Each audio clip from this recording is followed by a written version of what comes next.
Hello and welcome to episode 1 of season 2 of the Rush Hour podcast. I am Harrison Warner here with my co-host Dr. Rush. So let's rush into it. Hey Harrison, feels good to have the headset back on. Yes. Season 2. Here we go. Another school year. I know you're a busy man. Yep. Senior year for you in the middle school, so that's exciting. Yes. We got lots to catch up on. Yeah. So first, this episode's really just going to be about covering everything that's happened since our last episode. And I would have to say the biggest thing is the World Cup. I think it was so big not just because it happened in North America. It brought so much soccer back here, and it showed a lot of people from outside where they don't live in North America. A lot of people loved it here. Right. And it was so cool to see all the fans here and stuff, and like how much ruach they have. It was definitely fun to watch.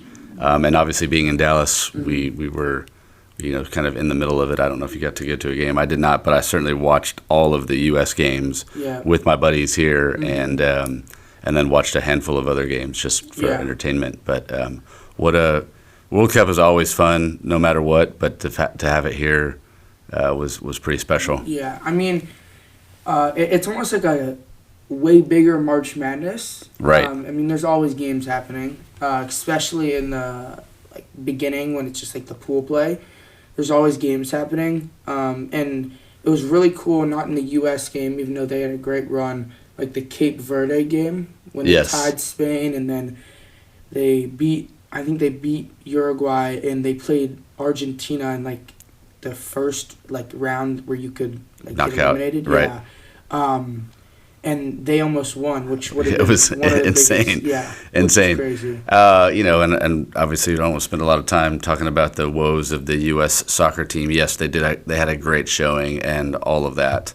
But I think the last game was a letdown, not because they lost to a better team, but just they played so scared and so to not win, or to. It was just a weird. Yeah. It was a weird vibe from the beginning, and then there was all the controversy with Balbuena and all that. But anyway, it was a great summer for sure on that. It was amazing, and seeing Spain, a 19-year-old, win his World Cup, the first one of I'm guessing many, was really cool to see. And there was this one photo that was popping up all over social media when Spain and Argentina were playing each other. It was Messi holding Lamine Yamal when he was not even a year old. Wow! I think I saw that. I didn't see that. It was one. crazy. That's awesome. And it wasn't AI. Right. Which was absolutely crazy to see, and that just showed it was almost like passing the torch, which was crazy. Love it. Yeah. Love it. All right. So on today's episode, we're going to look back a little bit over the last 4 months, and there's been a lot of crazy stuff in the world of sports. Yes, the World Cup, but so many other things, whether it's NBA, Major League Baseball, WNBA, NFL preseason, Little League World Series. There's so much going on. So we're each going to take a few topics and talk briefly about them, and we'll, of course, bring back the homework assignment, and I got some good ones for you. All right, so I'm going to start NBA. This was a really, really fun offseason. Maybe not for me, but, for a fan that none of their players got traded. A lot of big names got traded and signed with different teams. Giannis to the Heat. The Heat basically traded their whole team. LaMelo to the Timberwolves. John Morant to the Trailblazers. And Julius Randle to the Brooklyn Nets. And then obviously, my guy Jaylen Brown to the Sixers. I was really mad. It happened on my birthday too. Oh, dude, I didn't know that was on your birthday. Yeah, so it was pretty crushing to hear. Especially I was in camp up in Boston, or New Hampshire, and everyone there is Celtics fans. I don't know if I sent it to you, but there was a young kid up there who was just crying, and he goes, "I love you," and then ultimately he got to meet him. That was. And but he had a lot going on. And then I'd say the other, biggest thing is LeBron James going to sign with the Sixers. I personally think, they have an amazing starting five, but Jaylen Brown was talking crap about Embiid at the end of the season before when he was still in Right. Boston. And I don't think it's gonna work out there. And they're gonna need the money to pay those guys. Jaylen Brown was eligible this summer for a 2-year extension worth $150 million, and he has 3 years left on his deal. So that means the Celtics will be paying him $75 million when he's 33 and 34, which honestly just doesn't really make any sense. Right. And Trae Young had a big deal. He signed back with Washington, which will be interesting to see. AJ DeBanza, Trae Young, they got some other guys, Anthony Davis. So it's gonna be an interesting season this year. I think the Celtics are still in the run, but I don't. It's not their year this year. Well, and that's a great recap of some of the big things, and I think you did a great job there. The thing that we didn't wrap up was the other thing we were both wrong about the NBA Finals, and kudos to the Knicks, good for them. I think for me the Spurs, obviously a really great and young, talented team. They probably were a little ahead of schedule, but similar to what I said about the World Cup U.S. team. In that series, especially when you blow a 30-point lead, it's like you're playing not to lose as opposed to playing to win, and they just kind of, I think the youth showed. And again, no disrespect to the Knicks because they played the best in that series and they won the title, and good for New York. And it's been a long time. Yeah, I mean it's hard to say, congrats to New York, obviously, as I'm a Celtics fan, but I feel like it felt like it was all experience, like some of the mistakes, Stephon Castle, he passed it to Wemby, right, and Wemby I think it was Wemby passed it to Stephon Castle, and he didn't look around, hit the ball, they got the ball, then they scored, De'Aaron Fox went up for the layup, didn't need to, could have just dribbled it out, so it's all those little mistakes. Their coach is one of the youngest in the NBA, I mean, they're just really young, and now that I go back on it, I really think if the Thunder were to play against the Knicks, I think the Thunder would have won the series. Just because off of experience, and I think the Spurs were just there to beat the Thunder. I think the Thunder and the Spurs are both better teams than the Knicks. I just think the Knicks wanted it more than the Spurs. And that's how it works, right? Yeah. Well, I'll stick with basketball, but go to the other side of the ledger and some of the drama with the WNBA, specifically with Caitlin Clark, who obviously is a fierce competitor and can be a little LeBron-esque in terms of some flops and things like that, but I don't think it's wrong to say that she definitely is targeted by some other players. For sure. Elbows to the throat and just sort of excess stuff. And there's so much talk. There's been so much talk about it, but I don't think you go after. In this case, a player that has brought so much money, so much revenue, so much notoriety to the WNBA, which, for the record, every season has been a losing organization. They're $40 million in the hole almost every year until Caitlin Clark shows up, and now all of the teams are taking chartered planes and staying in nicer places, hotels, as opposed to how they were before. And look, whether you like Caitlin Clark or not, what do you want to make a case about her being the color that she is, or that she's straight, or whatever? It doesn't matter. The fact of the matter is that she is the best player in the WNBA. There's not a question about it. And just like you would get a Tom Brady treatment or a LeBron treatment or a Wayne Gretzky treatment or fill-in-the-blank superstar that is the GOAT in that era, it's not that they're untouchable, but you got to at least take care of the sacred cow at that moment, so that the league, in this case, which doesn't have a long history of success, perpetuates itself. Yeah, I mean, there's plays, you see someone on purposely hit her or something like that, and people are clapping, like the people on the team that just hit her or fouled her. And that's just, you just don't do that. And it does feel like it's targeting, and it almost feels like, Caitlin Clark entered the league, and the people that were already in the league think it's like it's their league. But honestly, like you said, the WNBA was like not even close to as big as it was until she joined. So in Angel Reese being like, the only reason we watch women's basketball today isn't just because of Clayton Clark. Like, it's because of me too. And it's just like it's no, not really. I mean, right. There are certain people that watch it for certain players, Yeah, whether that's yeah. Angel Reese or Paige or whoever. You know, Yeah. it doesn't matter. But the reality is that It- from a global perspective, it's Caitlin Clark. and Caitlin Clark could easily take herself to go play for Ice Cube in the Yeah. on three Yeah. or go play in Europe and make way more money. But that's not good for the WNBA. Anyway, that's obviously that was one of my things I wanted to talk about. Yeah, I think the WNBA has been pretty interesting. All the stuff, the draft, Juju Watkins. I mean, I thought she was going in the draft last year. She's coming off a torn ACL, so that'll be, hopefully she can also, help bring up the league a little bit. She's really good, so yeah, I think they're definitely going up right now, which is great for the WNBA. Headed to the playoffs not too long from now. Yeah. All right. My next one, I'm gonna do the Red Sox. Okay. Well, I guess What a baseball so far. Right. But yeah, I know. Yeah, you're going to throw a little Red Sox. That's Yeah. So and to be fair, it's a great story. They were Yeah. kind of in the cellar, and then all of a sudden. I mean, I was at camp obviously, but I went home halfway through camp because it was like visiting day, and when I like got picked up, my grandpa was telling me how they're on like a 10-game win streak, or like 13-game win streak. So I went home for a few days, like in Dallas, went back up, and they were on like a 17-game win streak. And then the day before I was supposed to go back to camp, that was when they broke the streak.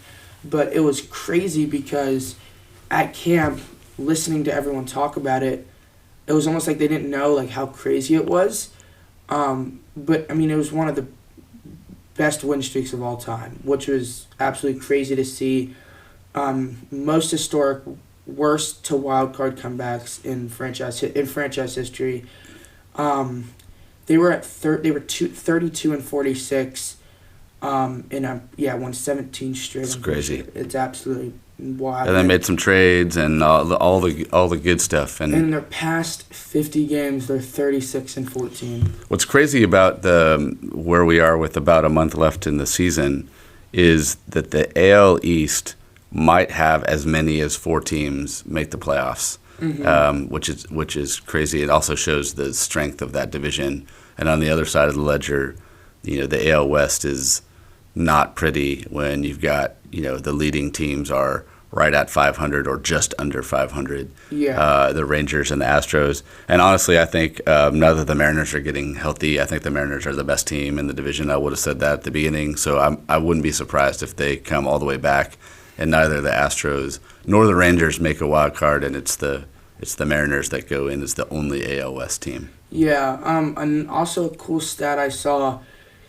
It says left-handed hitters in 2026 are accounting for 41.3% of all plate appearances, which is pretty crazy because, I guess, lefties, of course, are, I guess, popular in baseball, but seeing them, like, 40% of them hitting is pretty wild. That's pretty wild. So I'm excited. I was a baseball guy. I'm excited about the final month of the season. I'm more of a National League guy.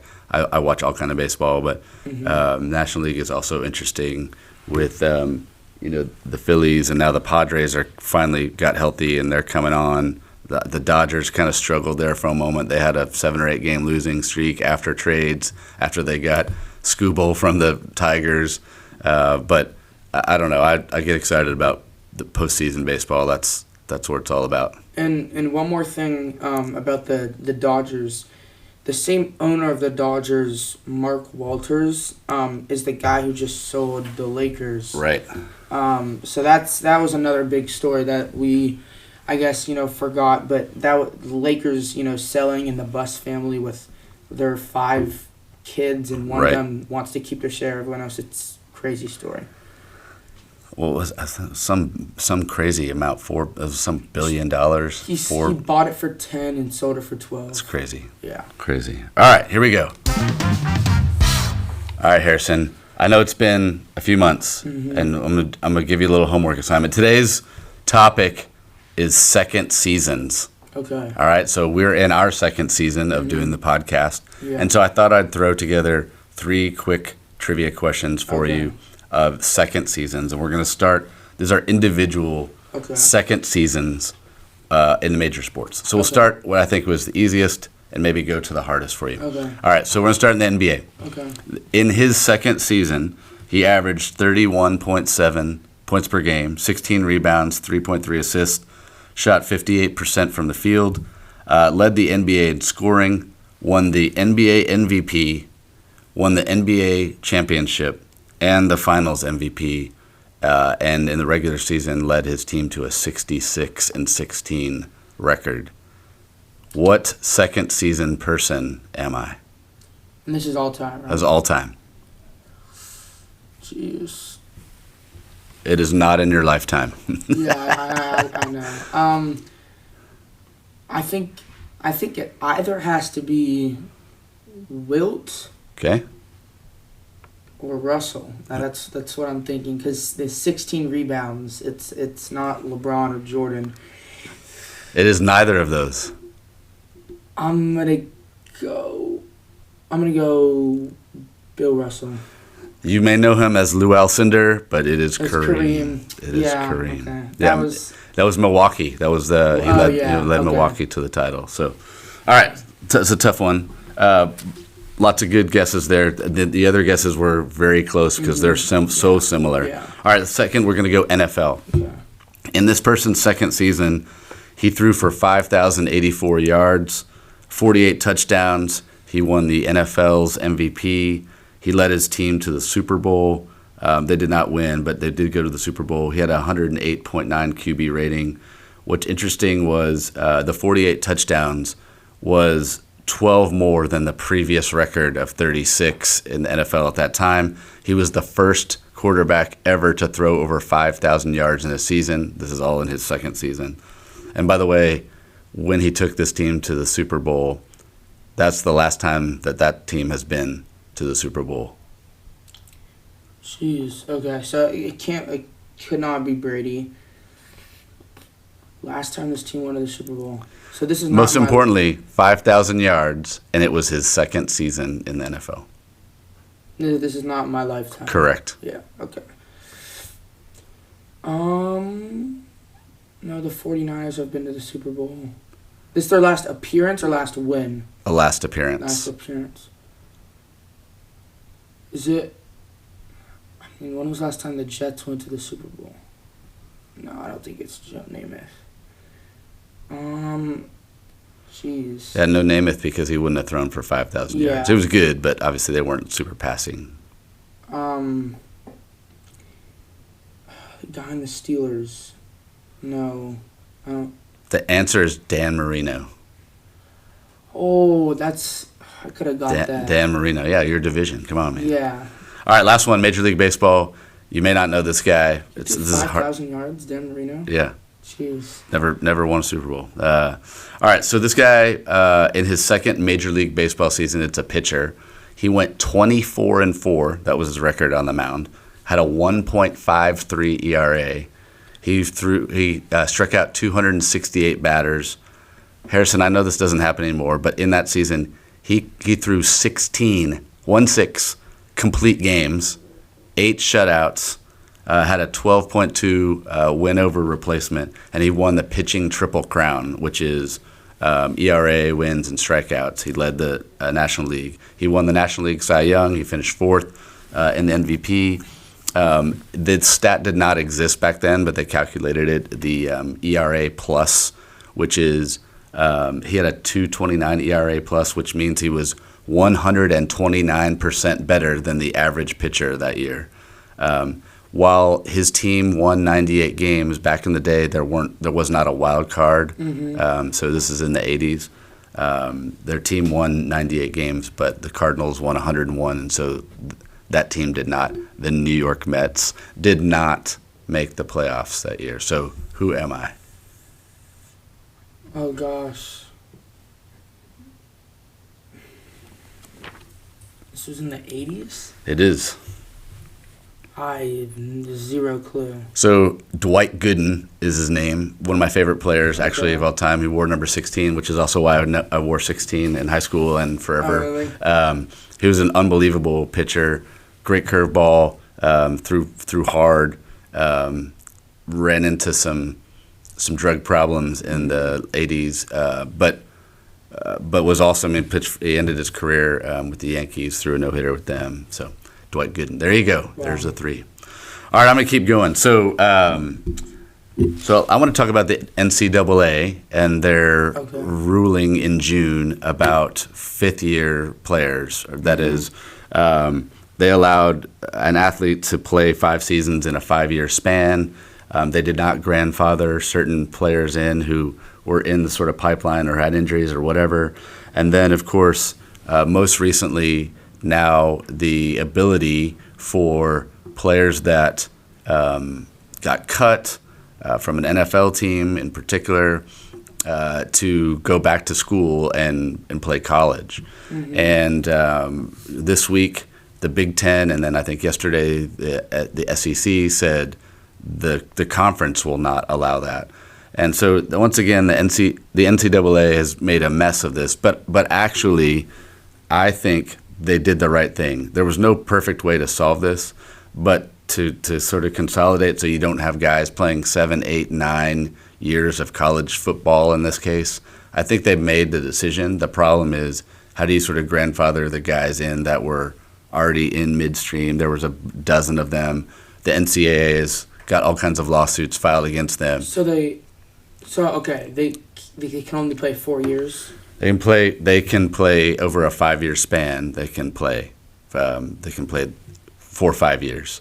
But you remember before, I remember maybe 2 years ago, the tight end for Miami was like in his 8th or 9th. Yeah. So if you because get of injuries or red shirts or transfers or whatever, you didn't play 4 games. So, I mean, it was just kind of Wild West. So the NCAA's job was to try to make it more clear. Okay, so now if you redshirt or you, get injured, You use one of the 5. You use one of the 5 That's years? right. Okay, wow. It's kind of like it was designed to be originally, but then you had the COVID thing, and then you had, is a medical red shirt or was it a regular red shirt? So now it's just you have 5 years. So do you think this is going to take away people from redshirting as much or no? I think the fact that I don't know. Here's my thing. I think that with NIL money in particular, I think the freshmen and sophomores are going to play more. So a team's not going to spend money for a kid come as a freshman just because to keep them on the bench, especially when they could transfer. So anyway, I like the fact that the Big Ten and SEC have said we will not allow those types of guys those kinds of players. Also includes women's sports and professional leagues in Europe, and anybody who's basically played or been on a roster of a professional team, even in a preseason, is not allowed to go back to school to play. They can go back to school to get a degree, obviously, but not to play. I mean, we saw that in March Madness. I'm pretty sure there was a center or something that actually played a few games in the NBA and then went down to college. Yeah, that should never happen.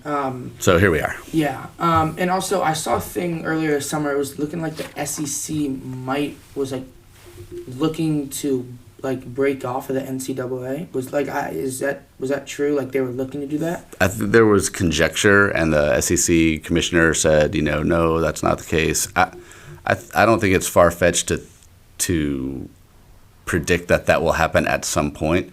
But we'll see what happens with the NCAA at large as an organization because it's still got things to fix. So, all right, so your turn. My last one is going to be the NFL. There was also a lot of things that happened, interesting things, stuff that I like. I think the biggest trade was the Myles Garrett one. Yeah. That was... I was not expecting that at all. I know he signed, I think last year, or 2 years ago, a 4 or 5 year deal. So that was interesting to see. And there was no other player the Rams could have gave up. The Browns, honestly, I don't know if they got the value, but Jared Verse is going to be amazing. He's really good. So I think, Myles Garrett going to the Rams. I mean, Aaron Donald apparently is Working practicing out. Yeah. in pads and stuff. So if they have both of them, even a retired Aaron Donald with Myles Garrett, it's going to be Scary. pretty crazy. Yeah. Um, I like the move for the Browns because I think it money wise saves them because they can go. Yes, Jared Verse is still going to cost you money, but it allows them to have a little more versatility to salary cap stuff. And the Rams are just like all in, like we get whatever it takes to win, and it's a good time for them. Yeah. Trent McDuffie was a great ad for the Rams. I mean, their defense is going to look really good. Dexter Lawrence, one of the best D tackles to the Bengals, which I also like since they got rid of Trey Hendrickson. DJ Moore left, and this is Josh Allen's first year in the past 3 without legit receiver. So I think I think they can really go a long way. DJ Moore is a number 1 receiver, so it'll be interesting to see a lot of quarterback switches this year. And I feel like it's almost always the same quarterbacks. It's like Geno Smith, Kirk Cousins, I guess Kyler Murray. Yeah. I don't know. I think Justin Jefferson's gonna have someone that can throw him the ball, but I think Kyler Murray already peaked. Mm-hmm. I mean, he's played 9 years already. Mm. He's just too small, which is unfortunate if you can't see over your line. Aaron Rodgers final season, year. yeah. I feel like they might have paid him a little too much. And then the free agent signings were also really good. Mike Evans, I think that was a good signing for the Niners. Especially now that Pearsall's out for the year, Yeah. he's having surgery, and I love that. I think a lot of people were hating on the move Kenneth Walker when he signed with KC, but I like that. I don't think Mahomes has really had a sustainable running back. So to have a guy that won the Super Bowl MVP the year before is going to be big for him. And then the Pats, they got A.J. Brown and Romeo Doubs. I mean, A.J. Brown, that was a great... I love that trade. It was bound to happen. Since they traded Boutte the other day. Yeah, that was actually... I didn't like that. Even though, they already have their wide receiver depth, they didn't really need him. He was... Drake May's thrown to him the most out of all of Drake May's targets. So, I don't know. I loved seeing Drake May throw the deep ball to him. So, I think, again, in the NBA, there was great signings. And I think the Patriots, not re-signing Christian Gonzalez yet makes me a little nervous. They need to do that because, even Christian Gonzalez said when you put the number 1 corner in practice against the number 1 receiver, it's like iron sharpens iron. Right. Which he's not wrong about that. Yeah. I think the fall off of the Seahawks is going to be something to watch. I think I said in last season the Bears were good, but I don't know that they've advanced. I like what you said about the Chiefs, although offensive line wise, I don't think they're great. And so whether that's Mahomes' protection or Kenneth Walker getting holes, I think that's the thing. I love that people continue to hate on Jalen Hurts. That's great. Mm-hmm. I'm a little scared of the Giants because I think that they could be sneakily good. Neighbors coming back. He looks healthy.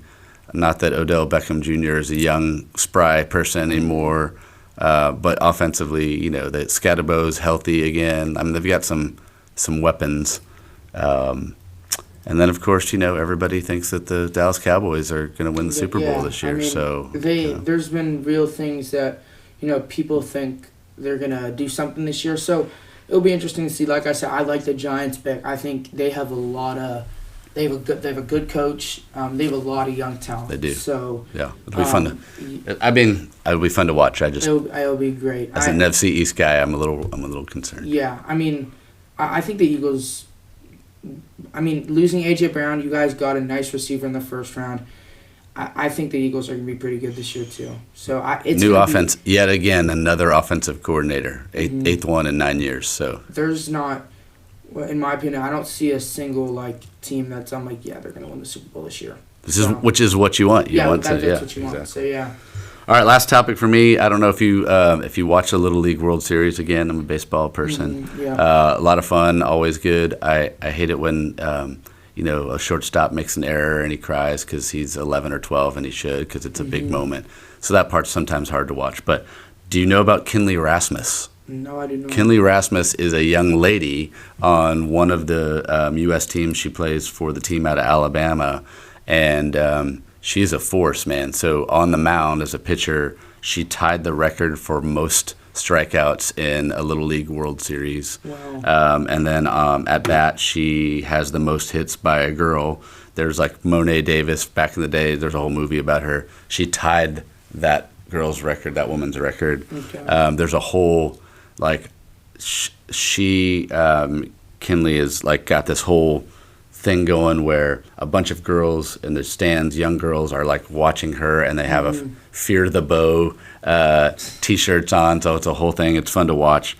She is the daughter of MLB guy Corey Rasmus. He played for the Blue Jays and played for some other teams, but it's a lot of fun. A lot of fun to watch. Little League World Series is always fun to watch. They're down to the final, I think 8 teams now, and Kinley Rasmus plays Wednesday against Ohio.